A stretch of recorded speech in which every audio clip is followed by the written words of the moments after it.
আজ মাছ মাংস রান্না হয়েছে, তার মানে আজকে পেট ভরে মন ভরে ভাত খাওয়া যাবে। আর মাছ মাংস নেই তার মানে আজকে খাবারটা ভালো হবে না। এই ভুল ধারণা যাদের, তাদের ভুল ধারণাটা আজকে ভেঙে দিব আমি, একদম গ্যারান্টি সহকারে। পারলে আমার এই গ্যারান্টিটা কেউ ভেঙে দেখিও। তো দেখো, আজকে রান্না করব একদম মাছ মাংস ছাড়া। সেই জন্য এখানে সিদ্ধ করে নিয়েছি টমেটো, পেঁয়াজ, আদা, কাঁচামরিচ এবং শুকনো মরিচ। আর সিদ্ধ করার পর টমেটোর উপরে যে জ্যাকেটটা সেটা খুলে ফেলে দিলাম। আর তারপর এটাকে খুব সুন্দর করে আমি ব্লেন্ড করে নিব, একদম মিহি করে, কোনো পানি ছাড়াই সুন্দর করে ব্লেন্ড করে নিব। সেই জন্য নিয়ে নিব একটি ব্লেন্ডিং জার, আর তাতে এক এক করে সবগুলো উপাদান দিয়ে দিব। দিয়ে তারপর এটাকে একটা মিহি পেস্ট করে সাইডে রেখে দিব। আর তারপর চলে যাব আমরা চুলায়, বসিয়ে দিব একটি প্যান, আর তাতে দিয়ে দিব খুব সামান্য পরিমাণ তেল। তেলটা গরম হয়ে গেলে এখানে প্রথমেই ফোড়ন হিসেবে দিয়ে দিব আমি এলাচ, দারুচিনি আর লং দিয়ে একটু ভালো করে ফুটিয়ে নিব। আর তারপর এতে দিয়ে দিব যে ব্লেন্ড করে রেখেছিলাম মশলাটা, সেটা দিয়ে দিব। দিয়ে এবার এটাকে ভালো করে একটু কষিয়ে নিব, নেড়ে চেড়ে। বেশিক্ষণ কষাতে হবে না, যেহেতু আগে আমরা সিদ্ধ করে রেখেছি, সেহেতু এটাকে একটু কম সময় ধরে করলেও হয়ে যাবে।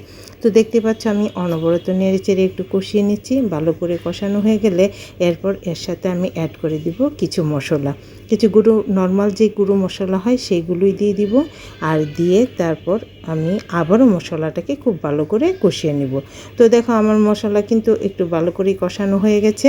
এবার এর সাথে অ্যাড করে দিচ্ছি পরিমাণ মতো হলুদ গুঁড়ো, হাফ চামচের মতো হলুদ গুঁড়ো, আর হাফ চামচের মতো শুকনো মরিচের গুঁড়ো দিয়ে দিলাম। দিয়ে এবার এখানে দিয়ে দিব 1 চামচের মতো ধনে গুঁড়ো আর 1 চামচ জিরে গুঁড়ো দিয়ে এবার মশলাটাকে আবারও ভালো করে খুব কষিয়ে নিব।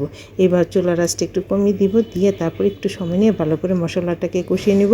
মশলাটা ভালো করে কষানো হলে এখানে আমি অ্যাড করে দিব আগে থেকে আলু সিদ্ধ করে গ্রেট করে রেখেছিলাম, সেটা দিয়ে দিলাম। আর আগে থেকে আমি পনির গ্রেট করে রেখেছিলাম, সেটাও দিয়ে দিলাম। দিয়ে সব কিছু এবার খুব ভালো করে মিশিয়ে নিব। দেখতেই পাচ্ছ আমি অনবরত নেড়ে চেড়ে খুব ভালো করে মিশিয়ে নিচ্ছি। এই সময় কিন্তু তোমরা চুলার আঁচটা একটু কমিয়ে রেখো, তাহলেই নিচে দিকে আর ধরবে না, আর সুন্দর করে কষানো যাবে। তো কষানোর এক পর্যায়ে দেখতেই পাচ্ছ আমি কিন্তু একটু উঠিয়ে রেখে দিলাম, এটা পরবর্তীতে কাজে লাগাবো। আর বাকি যতটুকু আছে সেটা পুর হিসেবে ব্যবহার করবো, সেই জন্য এটাকে আর একটু ভালো করে আমি শুকিয়ে নিব, যেন একটুও পানি পানি না থাকে। তো পুরটা আমাদের রেডি হয়ে গেছে। এবার এখানে দেখো আমি নিয়েছি কয়েকটি পাঁপড়। এই পাঁপড়গুলো দিয়েই আজকে আমার রান্নাটা হবে। তো এই পাঁপড়গুলো তোমরা তোমাদের প্রয়োজন অনুযায়ী নিয়ে নেবে। দেখো পাঁপড়টা এবার একদম নর্মাল পানিতে আমি একটু ভালো করে এটাকে ভিজিয়ে নিব। এপাশ ওপাশ করে ঝটপট করে ভিজিয়ে নিতে হবে, নতুবা কিন্তু নরম হয়ে যাবে, ভেঙে যাবে, তখন আর সুন্দর হবে না। তো এইভাবে সুন্দর করে ভিজিয়ে সম্পূর্ণ পানিটা জড়িয়ে তারপর আমি একটা প্লেটে নিয়ে নিলাম।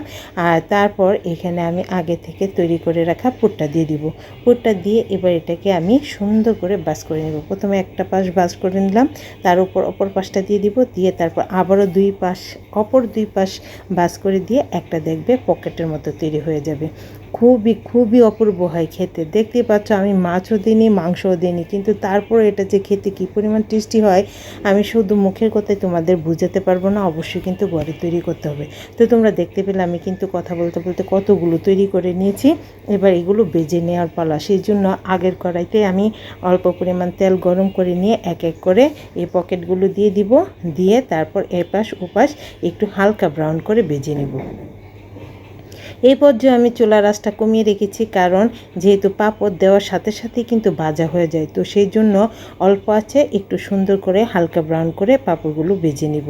দেখতে পাচ্ছ আমার এক পাশ ভাজা হয়ে গেছে, এবার অপর পাশটা পাল্টে দিলাম আর অপর পাশটাকেও সুন্দর করে ভেজে নিয়েছি। এভাবে সবগুলো পকেট আমি ভেজে নেব। আর তারপর সেই তেলে আমি বাকি রান্নাটা করব। সেই জন্য ফোড়ন হিসেবে দিয়ে দিলাম তেজপাতা, জিরে আর শুকনো মরিচ, এগুলো একটু ভেজে নিব। আর তারপর এতে অ্যাড করে দিব পেঁয়াজ কুচি। এবার পেঁয়াজ কুচিটাকে হালকা ব্রাউন করে ভেজে নেব, অনবরত নেড়ে পেঁয়াজ কুচিটা খুব ভালো করে ভেজে নেব। আর তারপর এতে আমি অ্যাড করে দিব সেই যে পুরটা আমি আগেই তুলে রেখেছিলাম, সেই পুরটা দিয়ে একটু হালকা নাড়াচাড়া করে নেব, বেশিক্ষণ নাড়তে চাতে হবে না, জাস্ট অল্প একটু নেড়ে চেড়ে নিব। আর তারপর এর সাথে দিয়ে দিব আমি ব্লেন্ডারটা ধুয়ে একটু পানিটা দিয়ে আবার একটু ভালো করে নেড়ে চেড়ে কষিয়ে নিব। মশলাটা খুব ভালো করে কষানো হয়ে গেলে এখানে আমি অ্যাড করে দিলাম এই কাশ্মীরি লঙ্কার গুঁড়ো, 1 চামচ কাশ্মীরি লঙ্কার গুঁড়ো দিয়েছি। এতে কিন্তু ঝাল হয় না, কিন্তু কালারটা খুবই সুন্দর হয়, তবে অপশনাল, তোমরা চাইলে দিতে পারো অথবা নাও দিতে পারো। তো মশলাটা দিয়ে আবারও ভালো করে কষিয়ে নিয়ে এবার দেখতে পাচ্ছ এখানে কিন্তু গ্রেভির জন্য পরিমাণ মতো পানি দিয়েছি, আর দিয়ে দিয়েছি পরিমাণ মতো লবণ। আর এই গ্রেভিটা কিন্তু একটু পাতলা পাতলা রাখতে হবে, কারণ যেহেতু পাঁপড় কিন্তু রান্নার পর আরও ঝোল টেনে নিবে, তো সেই জন্য সেটা বুঝে তোমরা কিন্তু ঝোলের পরিমাণটা অ্যাড করে দিবে। তো দেখো আমি কিন্তু খুব ভালো করে ঝোলটাকে ফুটিয়ে নিয়েছি, আর এর যতটা ঝোল ফুটানোর দরকার এ পর্যায়ে ফুটিয়ে নিতে হবে, কারণ পাঁপড় দেওয়ার পর কিন্তু আর বেশিক্ষণ রান্না করা যাবে না। তো দেখো খুব ভালো করে ফুটিয়ে নিয়ে তারপর আমি পুরবড়া পাঁপড়টা অ্যাড করে দিলাম। এবার 3-4 মিনিটের মতো রান্না করে নিব, আর তারপর এখানে দিয়ে দিব পরিমাণ মতো একটু ঘি দিতে চেষ্টা করো, তাহলে খেতে অপূর্ব হয়, বিশ্বাস করো।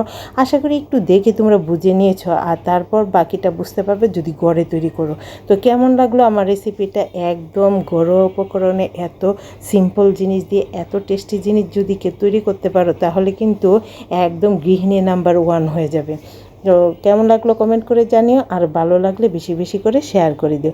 আমার চ্যানেলটাকে সাবস্ক্রাইব আর পেজটাকে ফলো করে দেওয়ার জন্য তোমাদের কাছে খুব বেশি অনুরোধ রইল। এবার আর কি গরম গরম ভাতের সাথে পরিবেশনের পালা।